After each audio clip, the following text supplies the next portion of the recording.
Assalamualaikum warahmatullahi wabarakatuh.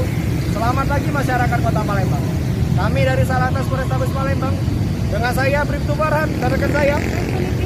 Pagi ini kita akan menginformasikan pantauan arus lalu lintas dari seputaran Ampera.